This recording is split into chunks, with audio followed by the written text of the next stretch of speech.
Os doy la bienvenida a la Casa de León de Madrid. Yo soy Margarita Álvarez, soy miembro de la Junta Directiva, la persona que se encarga de coordinar los actos junto con Ana, que trabaja en Secretaría. Y estamos hoy aquí para participar en una actividad que forma parte, pues, del programa que desarrollamos habitualmente en la Casa de León. Entre otras cosas, aquí se presentan bastantes libros. De hecho, ahí sobre esa mesa tenemos algunos de los que se han presentado en esta temporada. Y decía que es una de las actividades que realizamos aquí.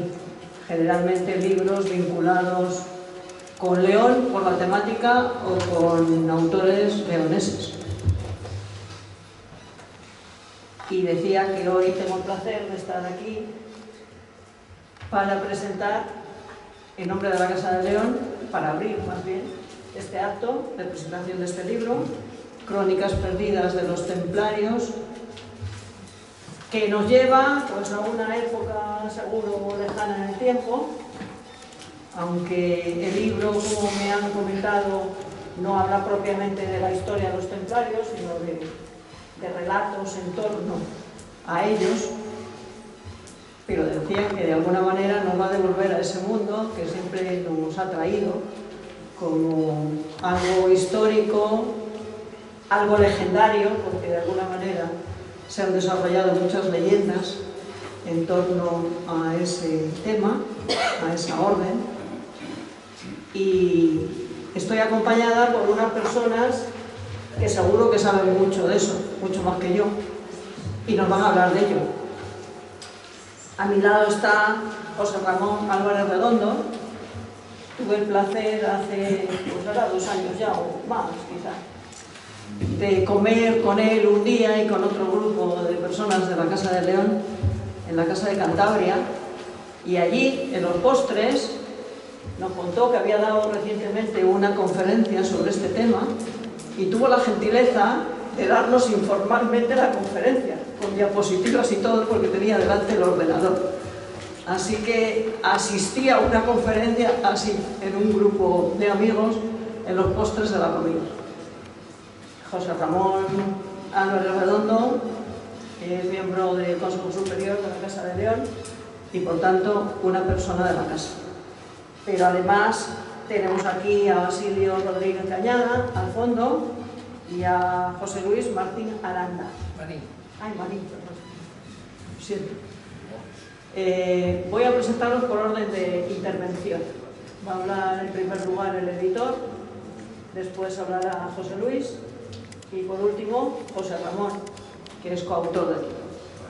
Así que Basilio Rodríguez Cañada, con el que he coincidido también en la presentación de otros libros de su editorial, es editor, escritor, poeta, profesor, articulista, africanista, americanista y gestor cultural, profesor de comunicación, edición, técnicas de dirección y creación literaria y presidente de una editorial importante, SIAL, Pigmalión.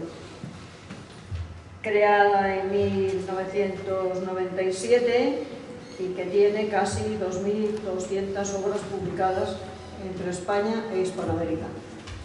Ha sido profesor invitado en universidades españolas y extranjeras, conferenciante habitual en numerosas instituciones nacionales e internacionales, organizador y jurado de prestigiosos premios literarios, miembro asociado de la Academia Norteamericana de Literatura Moderna Internacional, presidente de la sección africanista del Ateneo de Madrid, académico correspondiente de la Real Academia de Extremadura de las Letras y las Artes, y no me extiendo mucho más porque realmente su currículum es muy extenso. Ha publicado 17 poemarios y diversas antologías de su obra, que ha sido reconocida con importantes premios internacionales y traducida a varios idiomas. Creo que es mejor que hable y luego voy presentando a los demás componentes de la mesa. Así que, Basilio. Muchas gracias, Margarita. Señoras y señores, queridos amigos de la Casa de León, de la literatura y de la historia. Es para mí una gran satisfacción presentar hoy una obra singular Una de esas publicaciones que por su propia naturaleza trascienden los límites convencionales de los géneros literarios y se convierte en una experiencia de lectura diferente, enriquecedora y profundamente evocadora. Me refiero a estas crónicas perdidas de los templarios entre la espada y la cruz. Un libro que llega a las manos de los lectores, representados esta tarde aquí por todos ustedes, con la vocación de recuperar, recrear y revitalizar uno de los capítulos más fascinantes de la historia universal, el de la Orden del Temple. A lo largo de los años, desde la editorial Sial Pigmalión, hemos apostado decididamente por aquellas obras que, además de entretener, aportan conocimiento, suscitan reflexión y contribuyen a mantener vivo el diálogo entre la literatura y la historia. Este libro constituye un magnífico ejemplo de ese ideario o filosofía editorial. La historia de los templarios ha ejercido durante siglos una poderosa atracción sobre investigadores, historiadores, escritores y lectores. Pocas instituciones medievales han generado tanta admiración, tantas preguntas y al mismo tiempo cantidad de historias y relatos. Su origen, la expansión, su extraordinaria organización, su influencia política y económica, así como su abrupta desaparición y el inmenso patrimonio simbólico que dejaron tras de sí, han alimentado durante más de 700 años la imaginación colectiva de generaciones enteras. Sin embargo, lo verdaderamente novedoso de esta obra no reside únicamente en el tema que aborda, sino en la forma literaria elegida para hacerlo.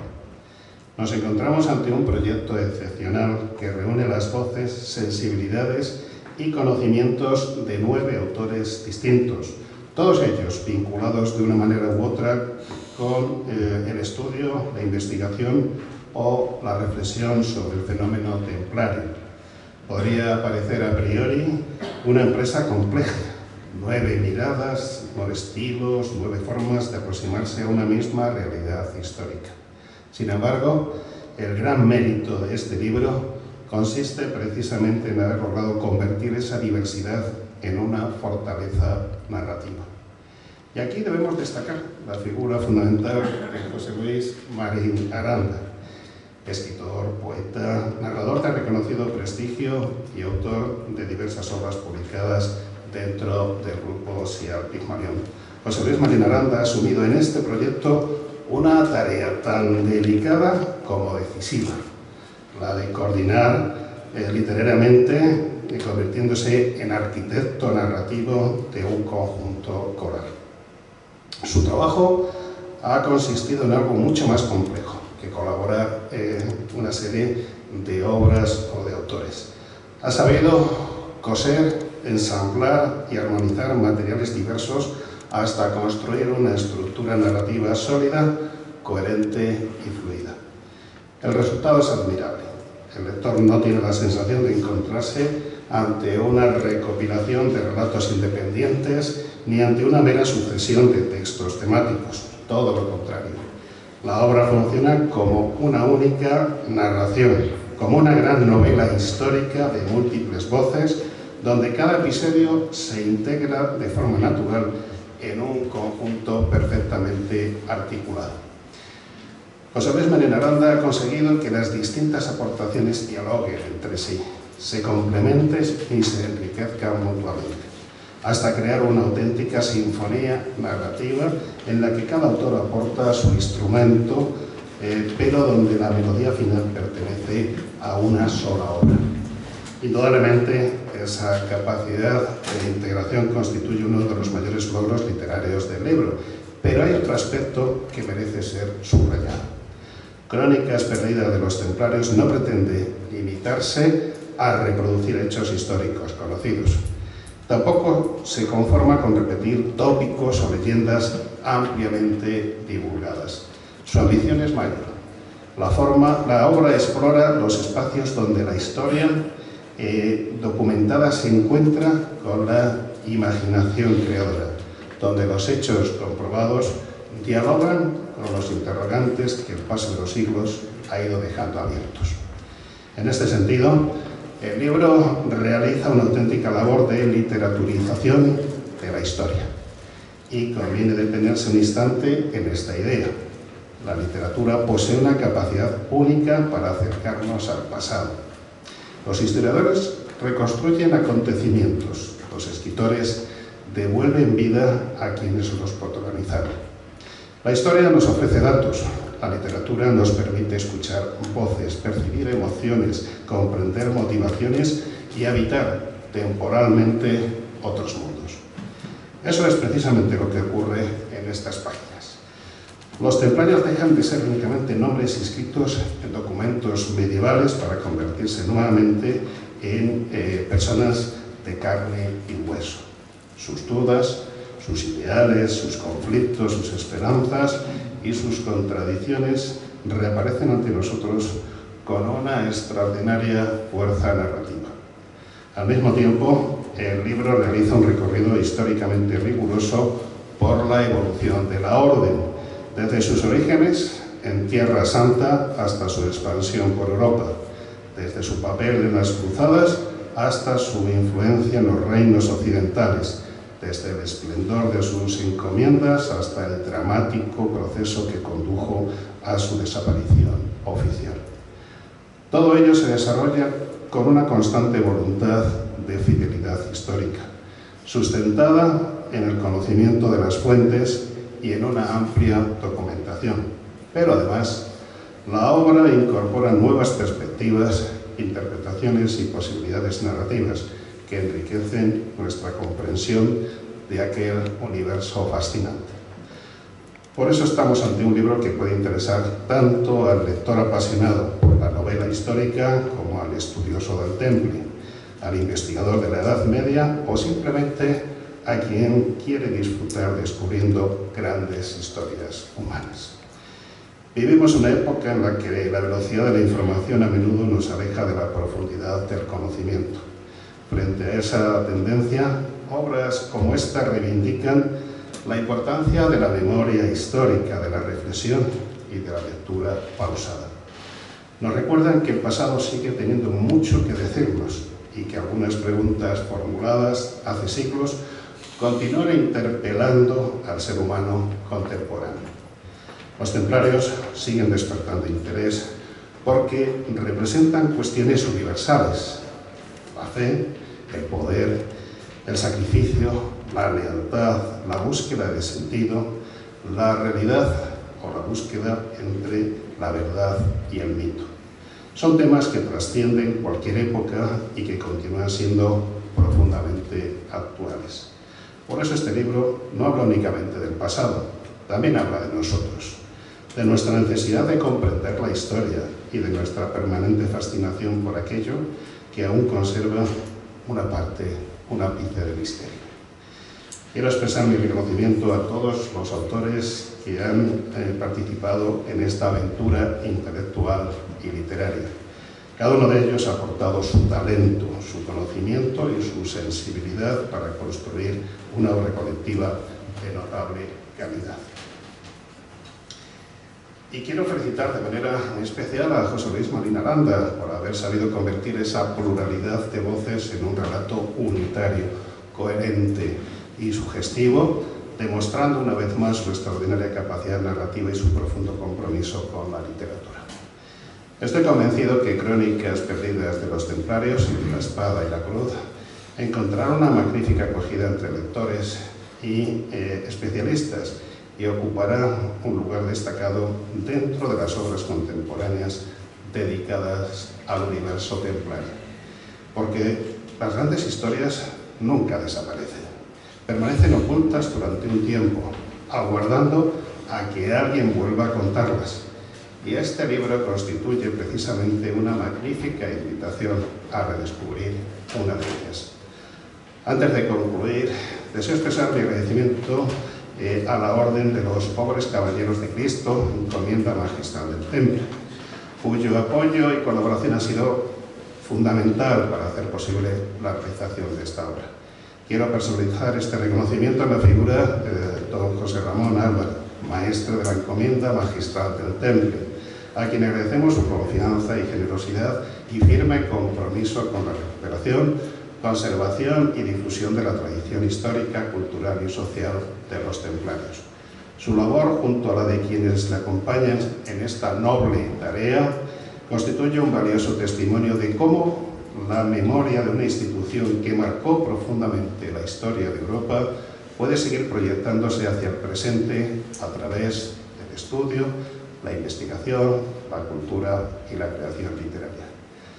La publicación de crónicas perdidas de los templarios, entre la espada y la cruz, es también fruto de esa sensibilidad hacia el patrimonio histórico y de ese deseo compartido de acercar al gran público la riqueza de un legado que sigue despertando interés, admiración y reflexión.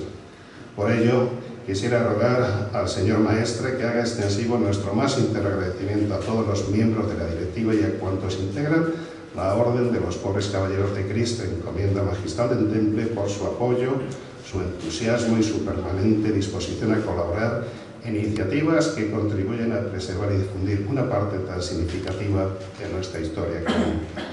A todos ellos, nuestro agradecimiento y gratitud por haber contribuido a que este proyecto literario vea hoy la luz y pueda llegar a los lectores, con el rigor, la dignidad y la profundidad que merece una temática de tan extraordinaria relevancia histórica. Porque la historia se conserva en los archivos, pero también en la memoria de quienes se esfuerzan por mantener vivo su espíritu. Y ese es, precisamente, uno de los méritos que esta tarde celebramos aquí. Muchas gracias.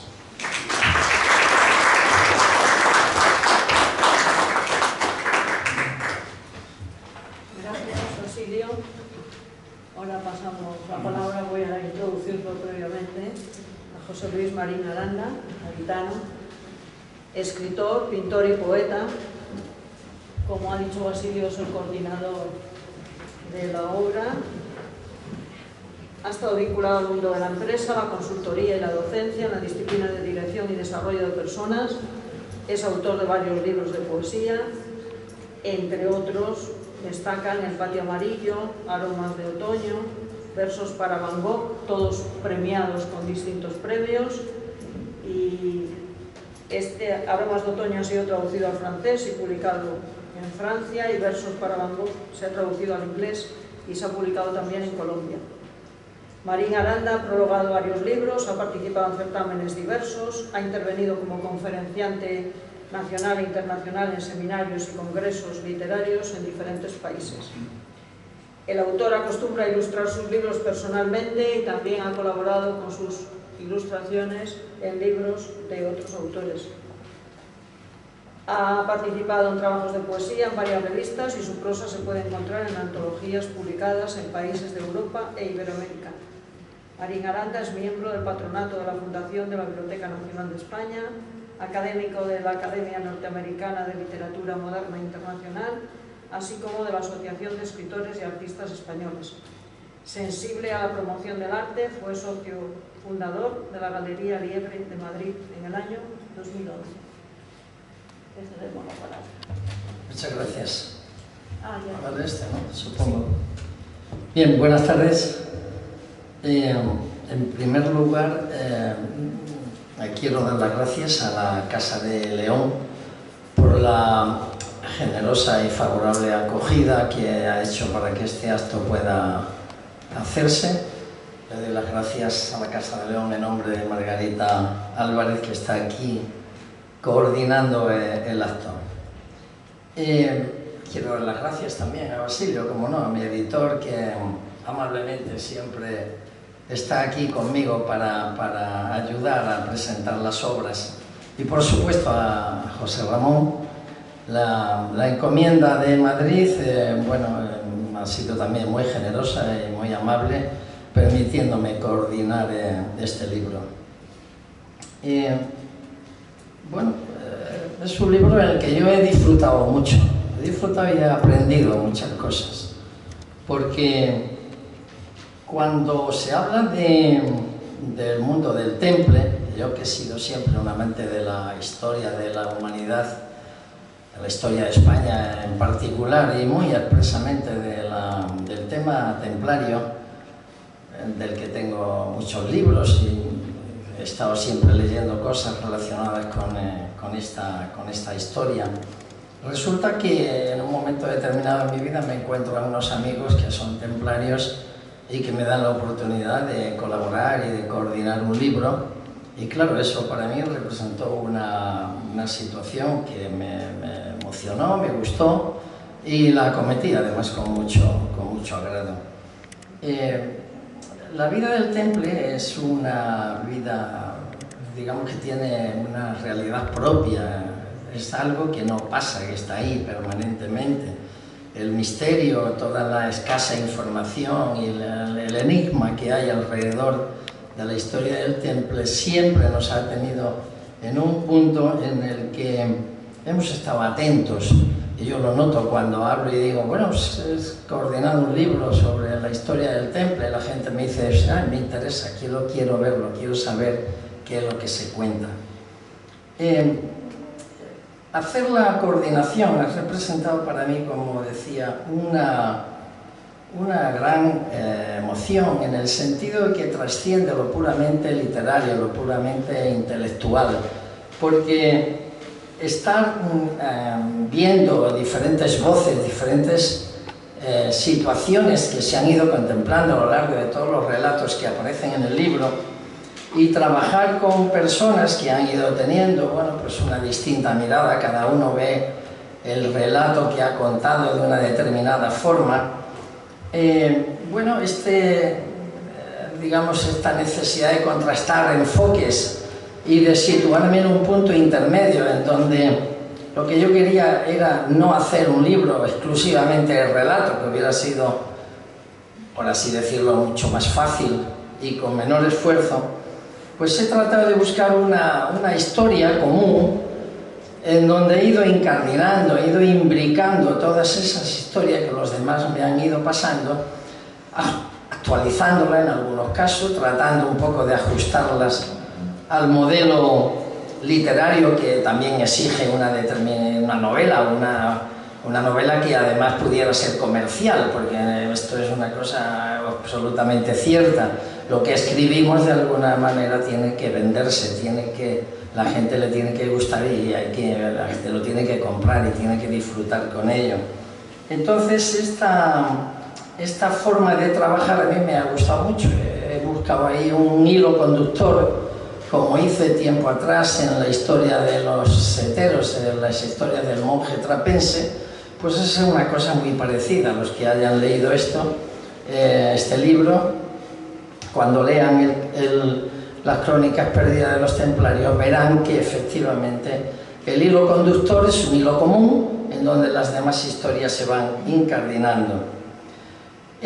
Los templarios, a medida que he ido escribiendo, he ido investigando, he ido leyendo, pues me di cuenta que es una historia, digamos, totalmente emocionante, es extraordinaria, precisamente por la forma en que el mundo templario se desarrolló, el valor que alcanzó y la forma tan trágica y tan brusca en que terminó todo. Y eso es lo que ha hecho realmente que el misterio aún esté ahí y aún continúe.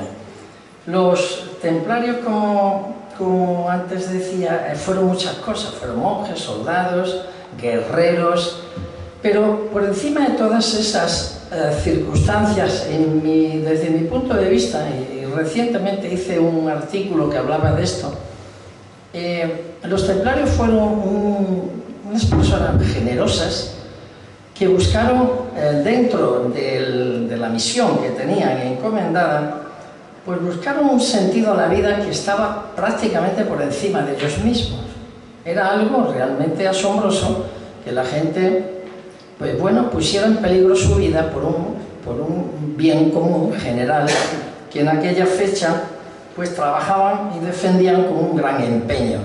Pero además de eso, pues tenían un estilo propio, había una tradición en donde el compromiso, el espíritu de sacrificio, todo lo que es el trabajo bien hecho, la honestidad, todo esto generaba una forma de ser, como decía antes, que trascendía la propia misión que ellos tenían, porque era una misión general, pero luego en particular ellos demostraron un gran coraje, una gran moral y un gran sentido de la justicia.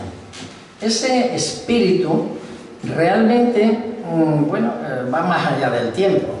Yo, en el artículo este que mencioné antes, el artículo estaba dirigido al mundo actual y el título ya dice todo: los templarios por un mundo mejor. Si todos realmente fuéramos templarios, estoy seguro que el mundo, y ejerciéramos realmente como templarios, el mundo sería bastante mejor de lo que es. Las historias que se han, hemos conocido a lo largo de la vida, pues, unas tienen un principio y un final, pero hay unas que no terminan nunca. Y eso es lo que ha pasado aquí con el mundo del temple, porque la historia no se ha agotado desde su fundación hasta toda la expansión que tuvo, toda la organización posterior. Pues después de la caída ha ido resistiendo los embates que tiene la vida, y que los hechos que se van sucediendo, que unos van tapando a otros, y esos embates van ya de prácticamente 7 siglos y pico, y aquí estamos hablando de los templarios. Luego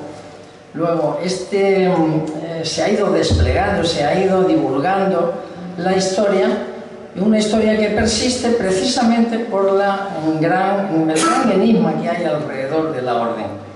Todavía, cuando pronunciamos el nombre del temple, realmente llama la atención, hay un respeto, hay una fascinación, hay un deseo de saber, de conocer.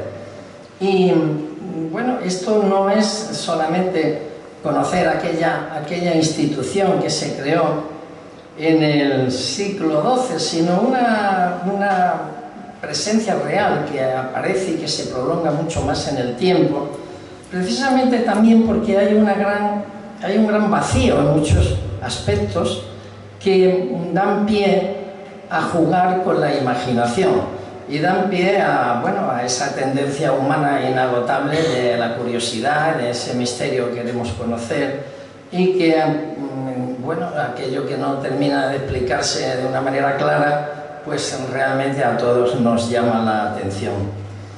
Por ello, el libro este que presentamos hoy, pues es un libro que yo diría que no trata de averiguar realidades, tampoco trata de buscar soluciones ni crear falsas expectativas en un sentido de hechos que en un momento determinado se plantearon y que están ahí,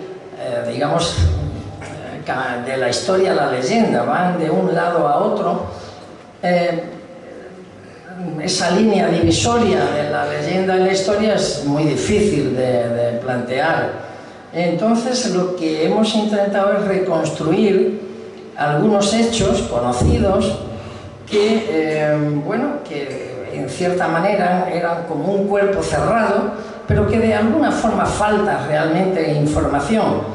Y en esa falta de información, y que los documentos oficiales y los conocidos no nos la dan, pues hemos buscado una línea de trabajo donde la leyenda le vamos a buscar algún punto en donde haya algo desconocido que podamos imaginar y crear el mundo de la fantasía, en donde apareciendo determinados factores dan juego para entender el relato que realmente queremos contar o comentar.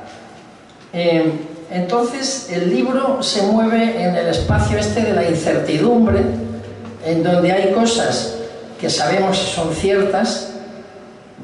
Estoy recordando la batalla de las Navas de Tolosa en el 1212, que todo el mundo sabe que la ganamos los cristianos, y bueno, y hay una leyenda por ahí que aflora sobre el pastor Martín Alhaja, que de alguna forma dio un paso secreto dentro del desfiladero de Despeñaperros. Bueno, eso está ahí en un mundo entre la verdad, la fantasía, la leyenda.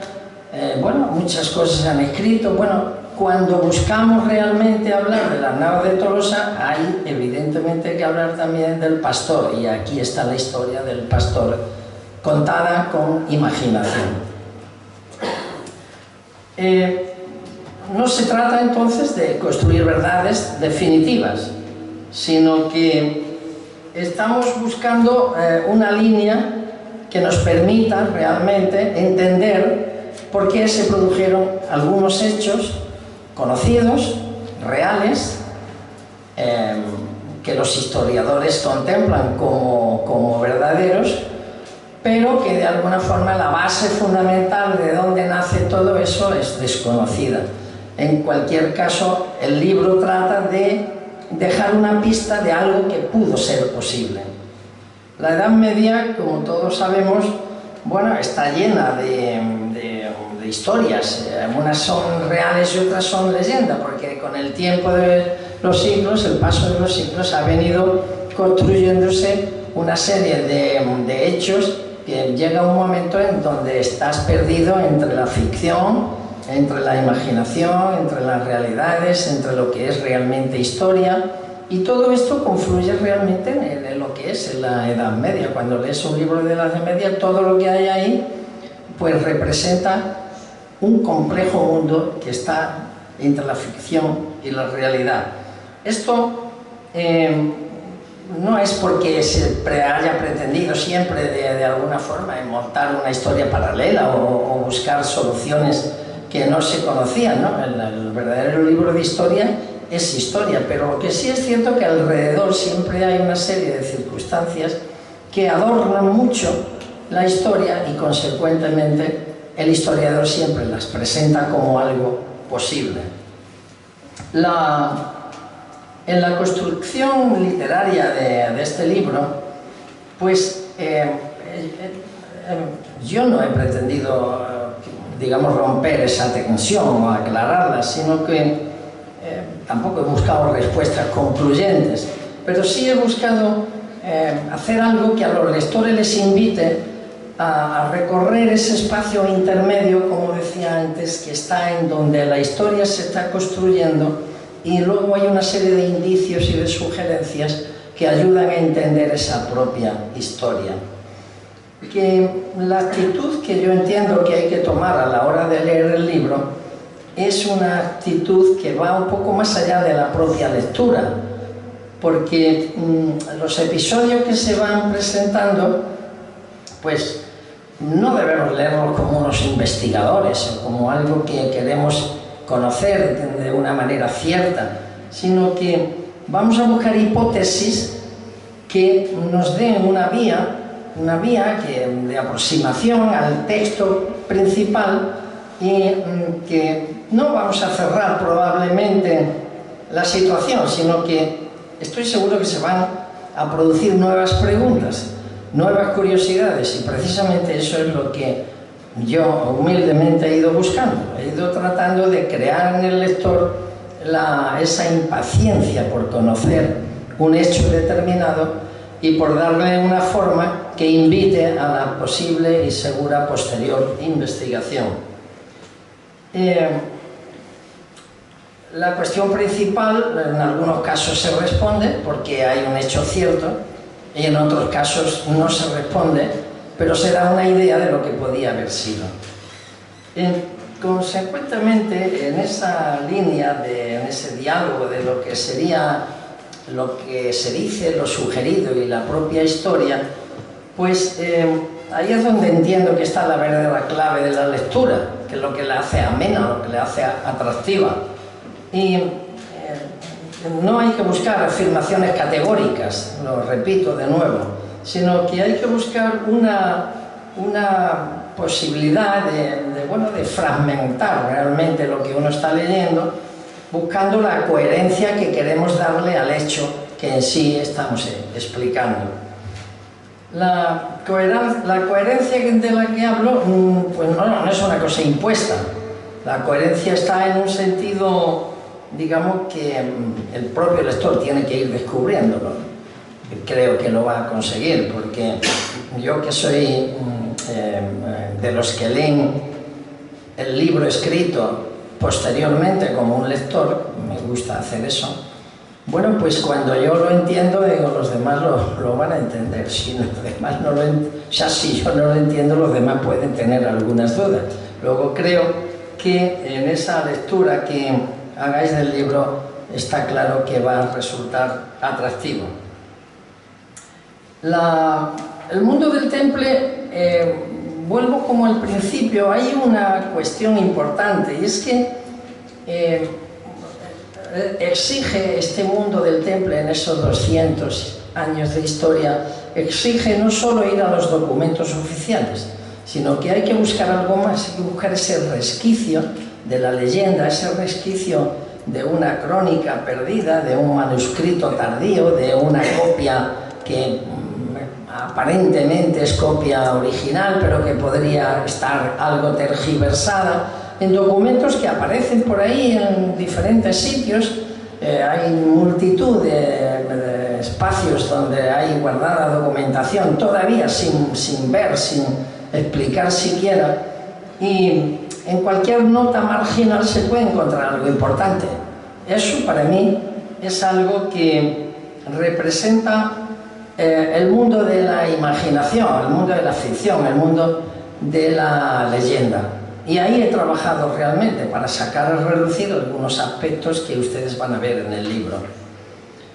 Bien, yo termino diciendo que los templarios todavía ejercen una atracción muy poderosa porque la vida del temple se paró bruscamente, y ese final no vino por agotamiento ni por falta de vocaciones, ni siquiera por falta de la misión que tenían encomendada, sino fue creada por una violenta situación, de una acusación infundada, de un proceso que vino después y de un determinado castigo, que ese final violento en realidad es el que produce que haya muchas preguntas y muchas curiosidades, y sin ver, sin contestar, sin saber. Decía yo antes, en una introducción sinfónica que podrán leer también en el libro, que no todo lo que se ignora es falso, ni todo tampoco lo que se repite y tal merece ser creído como verdadero y como cierto. Entonces, entre esos espacios o entre esos extremos, hay un espacio que realmente es el que yo he estado moviendo en el libro para crear, como decía Basilio antes, una novela que de alguna forma dé juego para entender todos los relatos que han ido escribiendo las diferentes personas que han intervenido en el libro, que son 9 concretamente, de las que viene en el libro también su correspondiente, digamos, detalle de quiénes son, etc. Consecuentemente, donde no hay certezas, hay imaginación, y estamos saliendo muchas veces del terreno obligado de la historia para entrar en el terreno de la conjetura. Y esto es precisamente el mundo en el que en Temples está. Es un mundo sin cerrar todavía, en el que siglo tras siglo, pues, bueno, está produciéndose como una segunda vida. Y esta segunda vida es realmente un motivo de permanencia para los templarios. Muchas gracias. Bueno, espero que les guste el libro.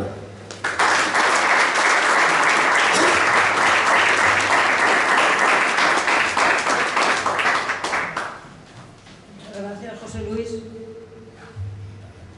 Tenemos la visión del editor y del coordinador, que creo que también es autor, ¿no? Porque lo he visto. Sí. Pues ahora vamos a hablar también con un autor, uno de los 9 autores. Vamos a hablar antes de él. Perdonad los 3 porque resumo mucho los currículos respectivos, porque suele ocurrir que cuando hay personas que tienen un currículum muy amplio, hay que reducirlo mucho. Y cuando la gente tiene poco currículum, lo que hay que hacer es ampliarlo. Se da esa paradoja. Bueno, pues José Ramón Álvarez Redondo, coautor del libro, como decía, es doctor ingeniero industrial por la Universidad Politécnica de Madrid, ha cursado diferentes programas de posgrado en prestigiosas escuelas de negocios de España y de Estados Unidos. En la empresa privada ha sido director de mantenimiento de la central nuclear de Almaraz, subdirector general de Artalis, director de organización y sistemas de Philip Morris y director comercial de Sopra, una multinacional informática. En el aspecto docente ejerció como profesor titular en las universidades de Navarra, la pública, y de Cantabria, impartiendo cursos y conferencias en diferentes escuelas de negocio como ICADE y EOI, que significa Escuela de Organización Industrial. Profesor titular de Ingeniería de Fabricación durante 22 años en la Escuela Técnica Superior de Ingenieros Industriales de la Universidad Politécnica de Madrid. Como experiencia de Administración Pública, durante 7 años fue consejero de Industria y Turismo de la Comunidad de Cantabria, siendo también responsable de las competencias en materia de trabajo, transportes y comunicaciones. Posteriormente ha sido decano y secretario general de la Fundación EOI, organismo dependiente del Ministerio de Industria. Actualmente imparte como profesor emérito Historia de la Tecnología de Máquinas y Fabricación en la Escuela de Ingenieros Industriales de la Universidad Politécnica de Madrid. Maestro de la Orden de los Pobres Caballeros de Cristo, encomienda magistral de Temple. ¿Y qué tiene que ver un ingeniero con todo este currículum, con la Orden del Temple? Pues él nos lo va a contar. Tienes la palabra. Muy bien, pues me estaba preguntando que eso se estarían preguntando todos ustedes al leer el currículum. Bueno, son dos cosas diferentes y yo creo que la más importante es la última, que por cierto creo que me la olvidé de poner. ¿O la has puesto tú o no sé si la puse yo? Lo de maestre de la Orden de los Pobres Caballeros de Cristo. Bueno, yo creo que los que me han precedido lo han dicho prácticamente todo en lo más importante, sobre todo en lo general. O sea, nosotros lo que estamos felices es porque hemos escrito un libro. Hemos escrito un libro colectivo. Pónganse ello. Entonces, claro, esto es un milagro. Para nosotros es un milagro. Es como lo del euro, pues otro milagro, que tengamos una moneda común en Europa, ¿no? Y claro, los milagros se producen cuando ocurren determinadas situaciones. Cuando hay una editorial que nos acoge, que le interesa el proyecto y que apuesta por él. Evidentemente, la labor de José Luis Marín, vamos, ¿los templarios somos gente normal? No. ¿Somos unos desequilibrados? Tampoco. Pero algo a mitad de camino, puede que sí. Entonces la paciencia que ha tenido que desarrollar José Luis con todos nosotros es muy difícil de contar. No solo por diferentes estilos, sino pues de hecho diferentes, yo qué sé, nerviosismos, inexperiencia para lo que es escribir un libro. Todo esto pues se plasma ahí. Es evidente que a veces, si no hubiera sido por su labor de ponerle todo el cemento a la historia, habría quedado completamente, bueno, sí, una colección de relatos, deslavazado. Bueno, bien, pero no es así. Es un libro que se lee de un tirón, de cabo a rabo. Y luego a nosotros, como autores, hemos aprendido un montón. Hemos aprendido muchísimo. Hemos aprendido a no meter la pata, a contrastar las fechas, a saber quién era quién. Porque claro, yo puedo contar un trocito de un relato mío, ¿no? Si estamos en León y hay un rey que es Alfonso IX, el último rey de León solo, quiero decir, luego ya vino con Castilla. Bueno, pues ¿dónde estaba? ¿Qué edad tenía? ¿Dónde vivía en León? ¿Él vivía en San Isidoro? ¿O dónde estaba? ¿Cómo? Hay un maestre templario que se va a entrevistar con él, son personajes históricos, estoy hablando. Hay un comendador del castillo de Ponferrada, personaje histórico. Por cierto, que los templarios son gente anónima. No tenemos ninguna referencia prácticamente de ningún templario que no haya sido o maestre o comendador. Eran gente anónima intencionadamente. Eran gente absolutamente organizada. Cuando por cierto que están mezclados entre el público, cuando nuestro preceptor en la jornada de Silos nos contó que cargaban en silencio, no gritaban cuando cargaban contra el enemigo, cargaban en silencio, y eso amedrentaba mucho más al enemigo. Eran gente, lo más castigado era salirse de las filas, tener singularidades. Esto estaba absolutamente prohibido. Entonces, claro, quiero decir que toda esta organización que tenían en lo económico, en lo guerrero, evidentemente, eran temidos, eran gente que, bueno, se daban por muertos ya. Si les capturaban, nadie iba a pagar un rescate por ellos. Con lo cual, y entonces, bueno, pues todo esto configuraba, como habéis dicho muy bien, una especie de colectivo distinto a lo que había por aquel entonces, ¿no? Por eso digo que los templarios eran algo completamente diferente a lo que se llevaba en aquella época.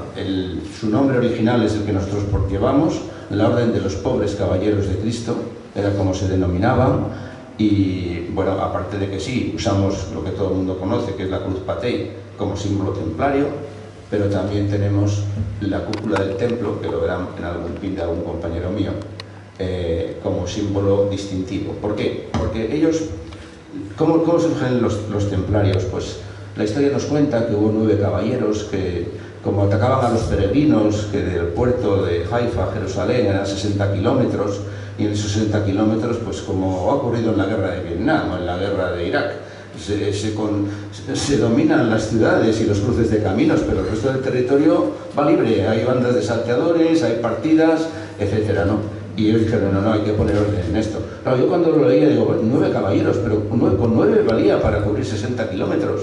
Pero claro, es que un caballero, no digo templario, un caballero medieval, tenía consigo sargentos de armas que también peleaban, tenían escuderos que también peleaban, tenían infantes, tenían mercenarios. En fin, un caballero oscilaba entre 10 y 20 personas, que eran las que iban con él. Claro, si eran 9, pues puedo decir 90, de 90 a 180, pues eran 120 personas los que hacían de policía de caminos, que fue su origen. Ahí estuvieron muchos años, dicen que sí hicieron excavaciones, que sí encontramos, ya voy a ponerme en primera persona, el Arca de la Alianza, esa que desfila en Ponferrada, en la noche templaria, que yo desde luego se la recomiendo absolutamente. Tienen que ir a Ponferrada a ver la noche templaria una vez en la vida. Es la primera semana de julio, no sé en qué fecha, pero ver a 2000 personas desfilando como templarios. Una orquesta, porque la música no es de lata, es una orquesta con timbales y todo. El maestre histórico Guido de Garda, hasta que no hace mucho era un conocido industrial del castillo cercano al castillo de Cornatel. Bueno, todo esto, digamos que a nosotros nos gusta. ¿Por qué? Porque, como muy bien ha dicho José Luis, la leyenda queda, y todo lo que contribuye a la leyenda, lo que no se sabe pero se cree, nosotros lo vemos bien, que haya fiestas de recreación templaria, ¿cómo no? La cosa es que participemos o no, pero lo vemos bien, y por eso el libro es para nosotros un hito de recordar todas estas cosas. Cuando he dicho, bueno, en este relato mío, el rey de León, por cierto, no fue a la batalla de las Navas de Tolosa. Este es un hecho, no quiso ir. Dijo que su primo, Alfonso VIII, se va fatal con él y que no iba. Pero no dicen que permitió que fueran tropas leonesas, entre ellas templarios, el maestre templario de los 3 reinos, de León, de Castilla y de Portugal. Había un maestre provincial, podemos llamarlo, o territorial. Bueno, pues entonces yo me he imaginado que había una conversación entre templarios históricos, el rey Alfonso IX, o no la hubo, o sí la hubo, pero es lo que está recreado en el relato, por eso es lo que tú comentabas, ¿no? Bueno, pues al final el temple nace como esta especie de policía de caminos, están ahí 8 o 9 años y despegan en el año 1125, despegan con un padrino, que es lo que nos contaron muy bien en las conferencias de Silos, que es el Hugo de Champaña, que es el que lanza hacia arriba al estrellato. Vienen a Europa, la primera donación en la península ibérica es en Portugal, Reino de León, antes de tener la regla, el temple. La regla se le da en 1128 en el concilio de Troyes, un concilio de segundo orden, no estuvo el Papa, vino un legado papal, pero bueno, y ahí es donde San Bernardo de Claraval aboga por el temple darle la orden calcada, copiada o inspirada en la orden cisterciense, ¿no? Bueno, el Papa empieza a ver que aquí hay gente diferente y dice a los hospitalarios, actual Malta, que se militaricen. Hay una discusión que orden es más antigua. Es más antigua el hospital, pero se fundó como orden caritativa. La orden del hospital atendía a los enfermos. Pero el Papa, como ve las cosas que pasaban, dijo que por favor militarícense al modelo del Temple. ¿Qué pasó con las cruzadas? La primera cruzada, la que se tomó Jerusalén, fue un sueño. Fue un sueño, ¿por qué? Porque cuando se toma Jerusalén, entre la tercera parte y la mitad del ejército cruzado vuelve a Europa. Entonces, aquí se quedan con una mano delante y otra detrás. Es que la realidad es esa, ¿no? Y entonces aparecen los hospitalarios y bastante más tarde aparecen los teutones, de origen alemán. Cada orden tiene un origen más o menos nacional. El Temple es una orden básicamente francesa, o de origen francés, bueno, francés, borgoñón, franco-condado, lo que hoy es Francia. El hospital es un origen italiano, mercaderes de Amalfi, del sur de Italia, y los teutones, como saben todos, es un origen alemán, los teutones. Los teutones llevan el hábito blanco como los templarios, pero la cruz patria es negra. Es la cruz de hierro que tiene el ejército alemán, la cruz teutona. Por cierto, que los teutones tuvieron una encomienda en España. Esto es muy interesante porque todos hemos pasado por ahí 20 veces. En Mota del Marqués, cuando vamos y venimos de León, ahí tuvieron una encomienda teutona, así fue una donación que tuvieron. Bueno, pues andando el tiempo, nada, 100 años después de tomar Jerusalén, los cristianos la pierden. Está todo muy bien descrito en la película esta del Reino de los Cielos, aunque a los templarios no nos trata excesivamente bien, pero bueno, las películas tienen que caricaturizar a la gente, ¿no? Y 100 años, hablo en grueso modo, 100 años después de la caída, de la pérdida de Jerusalén, con Saladino, con Ricardo Corazón de León, etc., pues es la caída de Acre, que es ya el abandono de Tierra Santa. Ahí se marchan los cristianos, no digo el Temple, todos los cristianos se van fuera de Tierra Santa. Cae Acre, luego cae un castillo que acaban de tomar las tropas israelíes, el castillo de Befor, y lo acaban de tomar hace una semana. Fue un castillo templario, bueno, quedan ya muy poquita cosa. Y esto ya empieza, esos de 1291 que cae Acre a 1314, que es cuando es la quema del Gran Maestre, ahí son 23 años de diferencia, y ahí pasaron muchas cosas que no vamos a describir aquí porque estaríamos toda la noche, ¿no? Pero realmente lo primero que pasó es que el Temple no supo, que fue una potencia económica tremenda. Piensen que tenían 9.000 encomiendas, o sea, la capilaridad de la red templaria. Por eso dicen que inventaron la banca. No exactamente, no inventaron la banca ya existía, pero sí que le dieron una potencia tremenda. Claro, eran 9.000 oficinas bancarias. Y además tenían otra particularidad, que cada oficina bancaria tenía un señor con espada al cinto y con un escudo, y a ver quién viene aquí a robarnos el dinero. Que a los monasterios, porque los benedictinos también tenían una cierta cosa bancaria, pues, o particulares, que también había banqueros particulares, pues esto no lo tenían, ¿no? De hecho, y en el libro lo menciono, creo que fue en la séptima cruzada, la de San Luis, la del rey de Francia, que fue por ahí, por Egipto, por Damieta y por Alejandría. Los templarios llevaron un barco sucursal bancaria, una galera, que fue una sucursal bancaria para que el ejército cruzado pudiera hacer sus gestiones bancarias, de ingresar y retirar dinero en la galera. Eso indica un poco el nivel, por lo menos, de inventiva, ¿cómo le llaman ahora esto? La gente que quiere ahora, pues, mejorar las cosas, ¿no?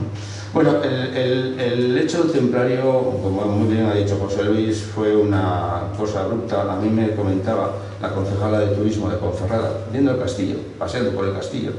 Pero vamos a ver, José Ramón, ¿cómo es posible que gente con tanto dinero, con tantísimo poder, los fueran borrados de un plumazo? Pensémoslo. ¿Cómo es posible que todos en una noche fueron detenidos? Pero no tenían sirvientes, eran militares, no tenían un poquito una red de información, no sabían lo que pasaba en el pueblo. Es raro, ¿no? Por eso que has dicho tú que quedan muchas cosas por contestar, y yo estoy seguro que sí. El tesoro no lo hemos encontrado todavía, porque no estaríamos con otros ropajes. Bueno, habrá que buscarlo y así. Bueno, realmente lo que pasó es que no supieron reinventarse. los teutones se fueron al norte a pelear en Polonia, en Lituania, con los idólatras de que había por allí, juntaron un estado teocrático, estilo Khomeini, un estado donde mandaban los teutones, en la zona actual de Gdansk o en Danzig, y andando el tiempo en el siglo XVI, que yo no sabía que había sido de ellos, pues se convirtieron al luteranismo y se convirtieron en el estado prusiano, fundaron el estado de Prusia. Eso fue como los teutones. ¿Qué pasó con los hospitalarios? Muy listos. Yo creo que fueron los más listos de todos. Los hospitalarios se fueron a Chipre, como los templarios, luego se quedaron con Creta, con las islas, fueron una potencia naval, muchas galeras, intervinieron en la batalla de Lepanto, y Carlos V, que tampoco era tonto, pues les cedió una isla para que la defendieran de los otomanos. Los regalos no eran gratis, que fue la isla de Malta. De hecho, se la cedió, no se la alquiló. Se la alquiló, ¿quién se fue? Se la alquiló a cambio de una cosa que hoy todavía se celebra, que le dieran un halcón al año, el halcón maltés. El halcón maltés es el pago por el alquiler de la isla de Malta. Luego Napoleón les echó de Malta y ya está, y se acabó lo de Malta, y bueno, hoy son una orden constituida y que sigue, ¿no? Los templarios se quedaron en tierra de nadie, con mucho dinero, era una presa muy fácil, bueno, fácil, era una presa muy suculenta, más que fácil, digamos suculenta, ¿no?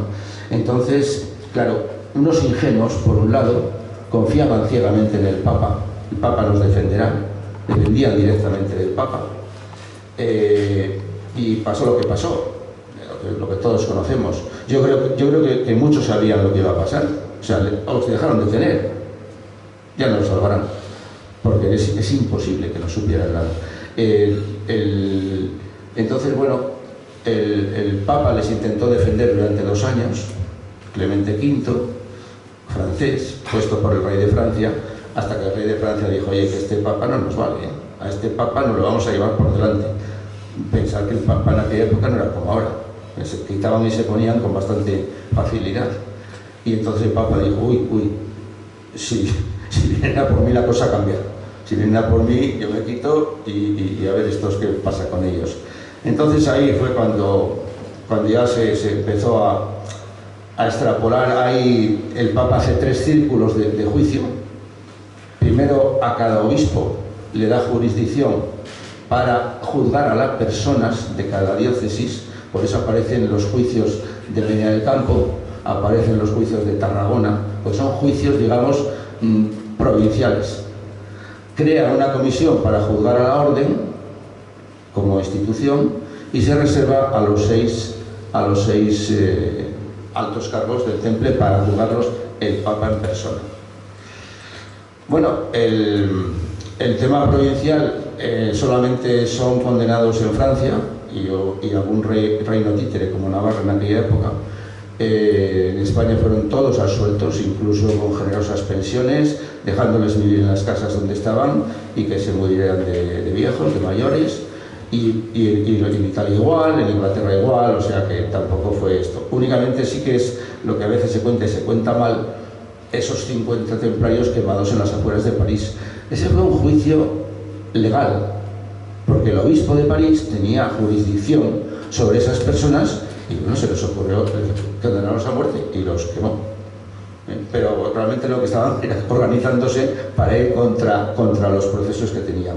A la orden, la comisión esa que se creó llega a unas conclusiones, bueno, bastante a andar por casa, que se leen en el concilio de Viena.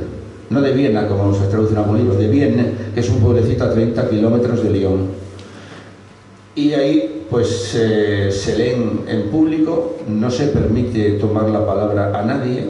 El ejército francés estaba rodeando el edificio porque era muy astuto el rey francés, Felipe el Hermoso, había convocado estados generales, qué casualidad, en Viena, en el mismo sitio, y estaba allí con todo su ejército, a ver qué pasaba allí, a ver si el Papa se atrevía a absolver a los templarios.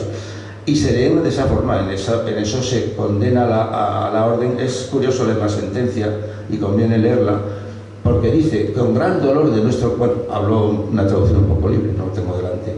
Con gran dolor de nuestro corazón y viendo el deterioro que ha sufrido la Orden del Temple en estos últimos años, proponemos su suspensión por sentencia provisional.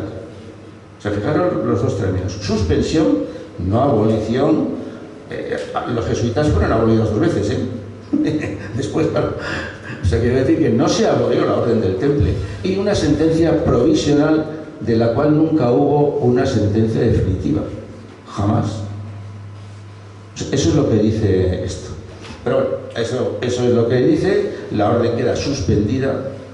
Y entonces quedaba el juicio de los 6 aquellos altos mandos del Temple que continuaban encerrados en la mazmorra. Bueno, estamos en el año 12, es cuando se lee esto de la orden, y en el año 14, 2 años después, bueno, también hay un relato contando algo de esto. los 6 pasan a un estrado que habían levantado en la puerta de Notre Dame, y ellos se frotaban las manos porque pensaban que iba a aparecer el Papa. El Papa no apareció. Aparecieron un conjunto de cardenales a leerles la sentencia, que no hubo ni juicio, ni participación, ni nada. Entonces se ponen a leer la sentencia. De los 6 solo quedaban 4, 2 desaparecieron, se supone que muertos en prisión. Quedaban 4 y condenan a los 4 a cadena perpetua. Por cierto, como Juana de Arco, que me acabo de acordar de ella ahora, condenan a los 4 a cadena perpetua. Entonces, claro, de los 4, 2, el gran maestre Jacques de Molay y el preceptor de Normandía se levantan y montan el pollo. Esto es injusto, esto es una barbaridad, la orden es inocente, esto no puede ser. Todo delante del pueblo de París convocado allí. El pueblo, hombre, pues es verdad, pues tienen razón. Total, que se monta el pollo, para entendernos. Los otros 2 callados, eran 4. 2 montan el pollo y 2 callados. Entre ellos el tesorero general del Temple, que también habría mucho que hablar. ¿Qué ocurre cuando se monta el tumulto? Se suspende la sesión. Los cardenales se bajan corriendo del estrado, suspende la sesión, a las celdas de los condenados. Claro, llega la hora de comer. Estamos hablando del 18 de marzo de 1314. Llega la hora de comer y le cuentan al rey, comiendo, lo que había pasado. Mira lo que ha pasado con estos. Que ha montado aquí un follón y tal. ¿Cómo? ¿Que ha montado un follón? Esto lo liquido yo. Y ordena que les quemen aquella misma tarde a los 2 en la isla de los judíos, que hoy día no hay una placa. Si vais a París y tenéis la placa, hoy es una isla que está ya tapada por otra. Les condena a morir quemados en la hoguera. No les condena. Él reúne el consejo, excluye a los clérigos, no eran prisioneros suyos, eran prisioneros de la Inquisición, del Papa, y para mí fue un asesinato simple. O sea, los quemó porque me da la gana, y ya está, y se acabó. Entonces, así acabó en cierta forma el Temple. Y yo digo que me acabo de acordar de Santa Juana de Arco, que por cierto se celebra el 30 de mayo, pero Fernando III nos tapa a Santa Juana de Arco. Siempre hablamos de Fernando III el Santo. Por cierto, zamorano, hijo de Alfonso IX, el primer rey que lleva a León y Castilla juntos. Bueno, Juana de Arco fue quemada en la hoguera, pero fue quemada condenada por la Inquisición, que es distinto. Condenada por la Inquisición. Sí tuvo una condena. Primero la condenan a cadena perpetua, que luego por relapsa, por jurar, la condenan a la hoguera. Pero ¿qué pasó con Juana de Arco? A los pocos años fue rehabilitada, pero muy pocos, Tampoco tengo muy claro por qué fue rehabilitada. Porque claro, la condenan por brujería. Y el rey había tenido mucha relación con ella. A ver si dice el rey, a ver si ahora me van a mí a quemar también o a hacerme alguna faena, ¿no? La rehabilitan y en el siglo XIX la hacen santa. Bueno, yo me pregunto, ¿por qué a nosotros no? ¿Por qué a nosotros no? Pues no me quiero extender. Juana de Arco no tenía ninguna posesión, no tenía castillo, no tenía tierra, no tenía nada. La podían rehabilitar. ¿Qué ocurriría si rehabilitáramos a los templarios? Sí. Como los gitanos, oye Payo, devuélveme algo, devuélveme un castillito por ahí, una iglesia de estas, de la Veracruz o algo así. Digo yo, no lo sé. Pero bueno, yo no quiero frivolizar en estos temas. El caso es que los templarios les arrebatan todo, tierras, castillos, casas, son torturados, son quemados, son exiliados y sobre todo, y lo más grave, es que nos arrebatan nuestra memoria, nuestros archivos. Nos arrebatan todo, incluso en algunos sitios han picado piedra para que no esté la cruz paté, bueno, con una saña, para borrar al temple de toda la memoria. Por eso nos han intentado eliminar de muchas formas y no lo han conseguido. Aquí estamos y seguirán estando, pero no sé, nos dejaron lo mejor, porque nos dejaron precisamente lo único que no podían arrebatarnos, que es nuestra leyenda. Y no podrán con ella, no podrán con ella. Por eso, ¿qué voy a decir? Ya lo digo también en el libro, estamos muy contentos de poder trabajar sobre esta leyenda, de poder decir que la leyenda es la realidad vista de otra manera, porque al final no sabemos exactamente en muchos casos qué fue lo que pasó, porque no hay tanto documento, y si lo hubo, bueno, y en España tuvimos otro problema después, que fue la desamortización de Mendizábal, donde muchos archivos también fueron quemados, estropeados, etc., ¿no? De todas formas, hay bastantes cosas. Yo no soy historiador, lo he intentado a veces, y meterse en un archivo, me he metido en la Catedral de León, y bueno, ahí hay que saber mucho. El de Astorga, la diócesis de Astorga tiene mucha documentación templaria, según me informan, pero como digo, hay que saber meterse en eso. Pues eso es un poco todo lo que puedo contaros. Muy recomendable. Yo creo que el libro nos pone muy cerca de algunas cuestiones, nos hace meditar sobre ellas, y desde luego, como digo, gracias a todos, a la Casa de León, a nuestra casa, a la paciencia de José Luis y, como no, a la apuesta que ha hecho Basilio, la editorial Pigmalión, por este libro. Bueno, gracias.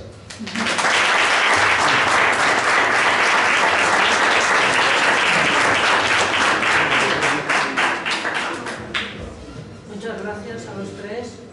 Abrimos un pequeño turno por si alguien quiere preguntar algo. Yo os lanzo una pregunta, sobre todo a José Ramón.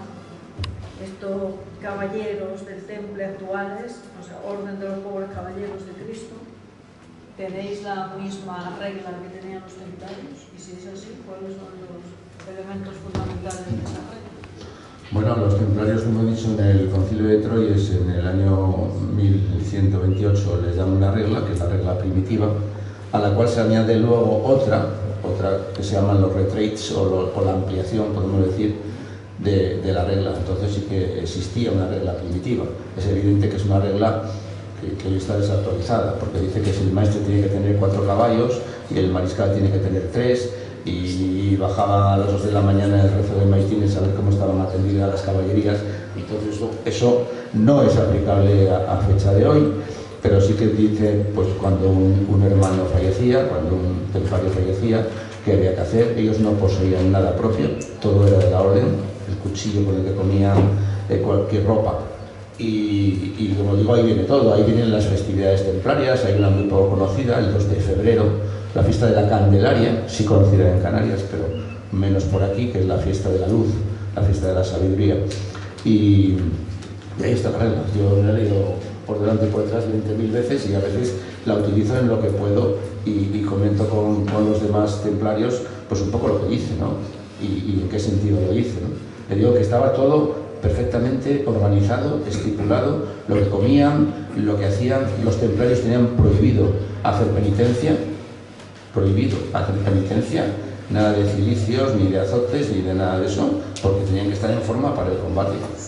Comían carne, con bastante, al menos 2 o 3 veces a la semana, comían carne, y solamente, lógicamente, en las vigilias, en los viernes de Cuaresma, pues era cuando tenían alguna cosa de este tipo.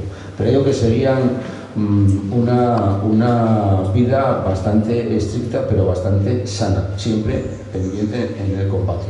No tenían niños, no trabajaban con la infancia ni con los niños. Alguna vez nos han preguntado por qué no valían para combatir, no podían perder el tiempo. Solamente hay un caso, es la educación de Jaime I Conquistador.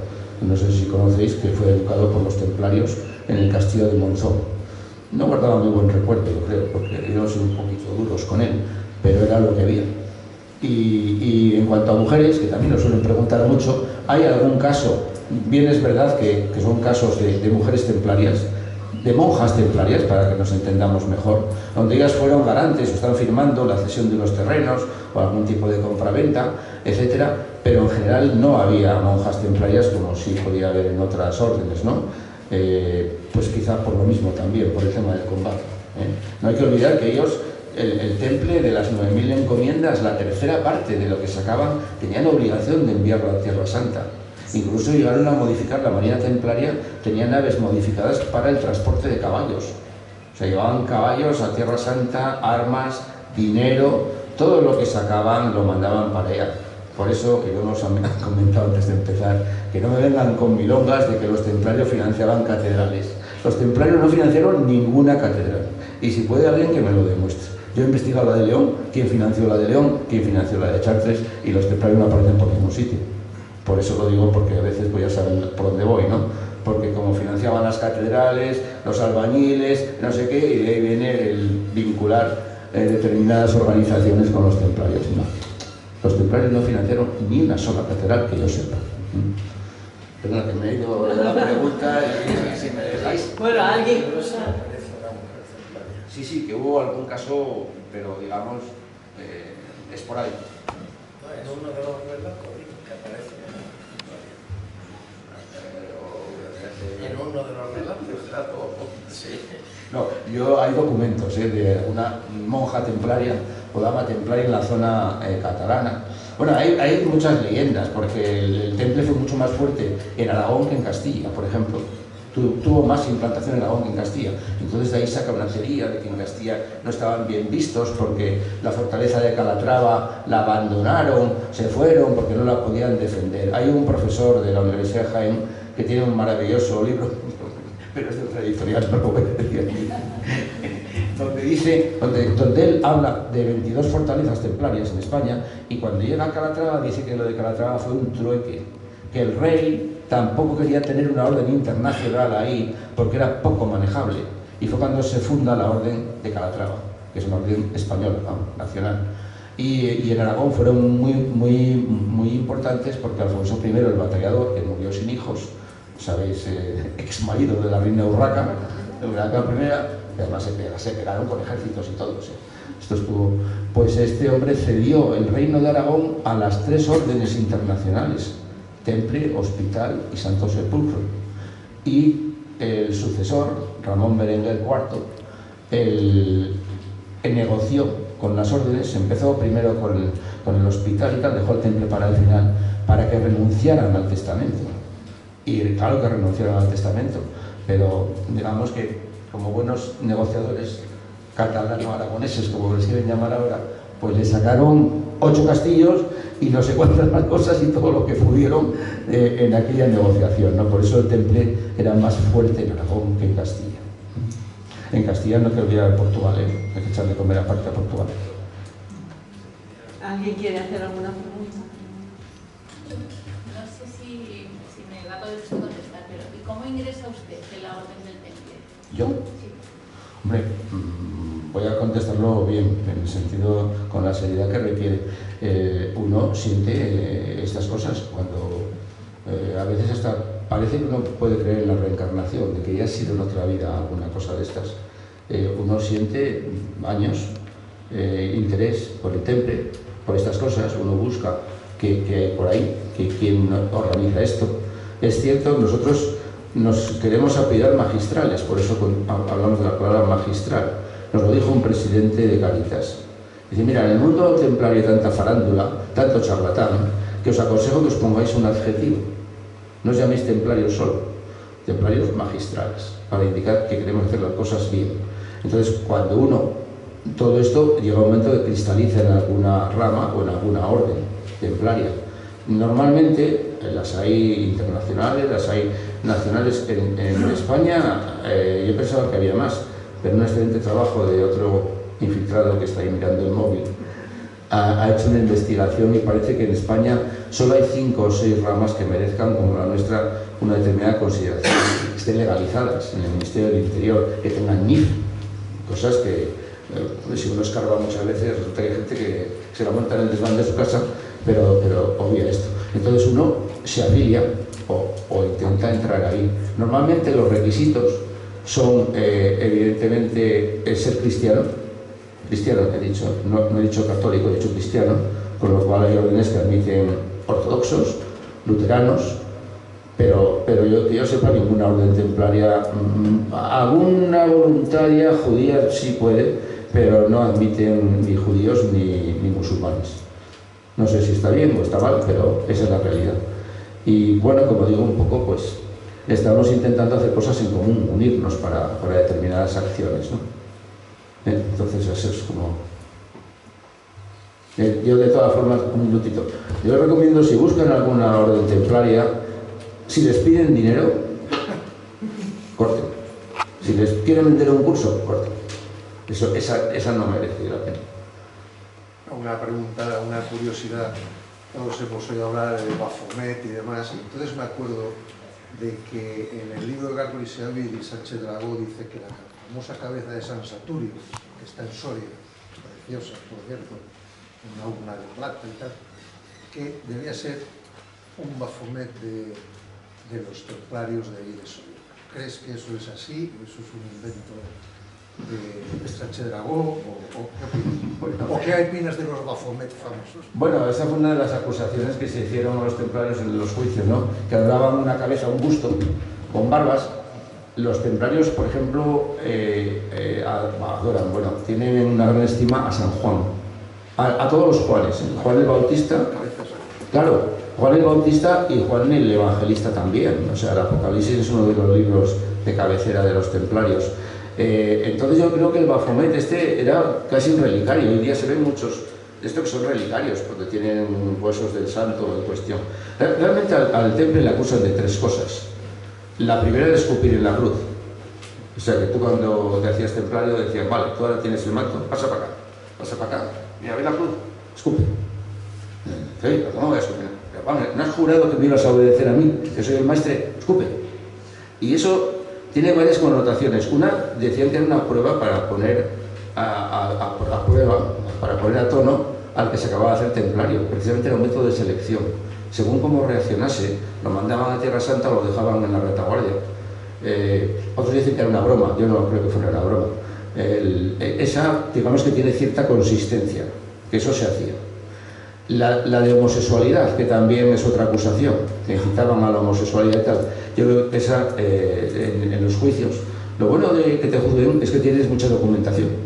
Le pasó igual a Gutenberg, el de la imprenta, que le juzgaron también porque no devolvieron crédito. Pues, entonces ahí sale que el tema de la homosexualidad dice que es totalmente falso porque encuentran entre cientos de testimonios 6 que eran homosexuales pero que eran pareja. O sea, es decir, que eran una unión afectiva, por decirlo de otra manera. Pero no había, aquello no era una bacanal ni una orgía, ni muchísimo menos.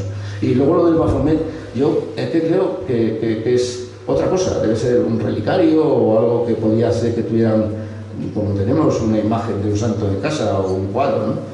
Pero no, que adorasen como tal, eso no lo creo. De todas formas, y esto daría para mucho, no hay que olvidar que desde que se pierde Acre empieza una campaña de desprestigio de todas las órdenes militares, no solo del temple, pero con el temple se ensañan, le meten topos, o sea, gente que se hace templario para informar de la cosa, le ponen falsas acusaciones, pasquines, etc. O sea que en ese sentido, pues hombre, yo sinceramente la única que me creo era la de la cruz, porque sí que el maestro dijo que había que modificar ciertas prácticas, y yo creo que iba por ahí. Y bueno, hay una cosa relacionada con esas cabezas que también se comenta, y es que en el Quijote, cuando llega Don Quijote al Llano de los Infantes, va a una casa donde tienen una cabeza parlante. Y esa cabeza parlante, bueno, es que eso es un territorio templario, tal. Era algo que quedaba allí, como que de alguna manera hablaban con la cabeza. Entonces, digo que es una reminiscencia que parece que existe en el Quijote. No sé si habéis comentado algo de esto. Como se decía que Baphomet, como era un diablo, pues hablaba y tal, ¿no? No lo sé, pero lo voy a buscar eso. Creo que recuerdo si algo del Quijote, pero ahora no me acuerdo más. Es con el caballero del verde gabán, él va a su pueblo. ¿En el Quijote primero o en la segunda parte? Ya no sé, ya no sé, en la segunda parte. Segunda parte. Es que voy por el capítulo 14. ¿En qué capítulo está la segunda parte? Bueno, eso, de todas formas, lo que es La Mancha, Ciudad Real, no fue un territorio muy templario. De hecho, todos los topónimos, Alcázar de San Juan. Bueno, porque luego cayó en manos de la Orden de San Juan. También es verdad.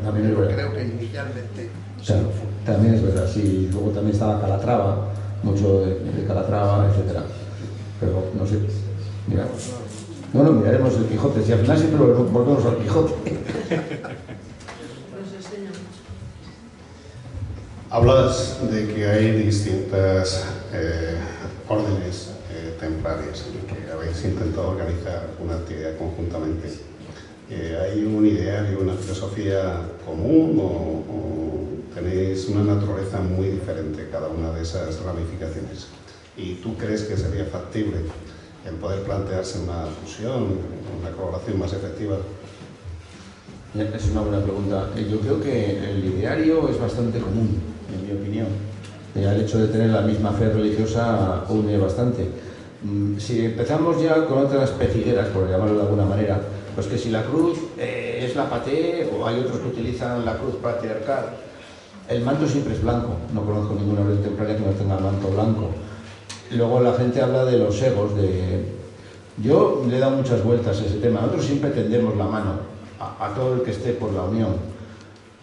Hay primero que bajar el listón de lo que se pide, porque enseguida, y lo vemos en otras cosas, yo lo he visto ahora recientemente que he estado en un sínodo que llaman, pues que cuando hablo con una persona dicen, no, eso lo organizan los requetés. ¿Cómo? ¿Los requetés? Sí, hay una orden templaria que lleva una boina roja. No, pero joder, una boina roja no se requetés, lleva una boina roja. No, nosotros con esto no queremos saber nada. Pues ya estamos con una tontería, pero que trae eso. Yo creo que es un proceso largo, y a mí se me había ocurrido un proceso, pero no queda muy bien decirlo, un proceso estilo Unión Europea. Es decir, aquí poco a poco hay que hacer cosas en común. La unión jurídica, de ser lo mismo, tendrá que venir mucho después. Incluso, claro, la gente nos llama, hemos hecho la Federación Internacional Templaria de los Pueblos de España Unidos. ¿Por qué me tengo yo que unir? Empezar la casa por el tejado. La casa hay que empezarla por el cimiento, haciendo cosas juntos, conociéndose. Hagamos una campaña de Navidad. Y eso se puede hacer una campaña de Navidad conjuntamente en toda España. Hagamos cosas de este estilo y conozcámonos más. Y como dice el refrán, el roce hace el cariño. Ya entonces nos vamos conociendo, haremos alguna otra cosa. Pero yo creo que al final es probable que llegue porque muchas ramas no van a sobrevivir, me da la impresión.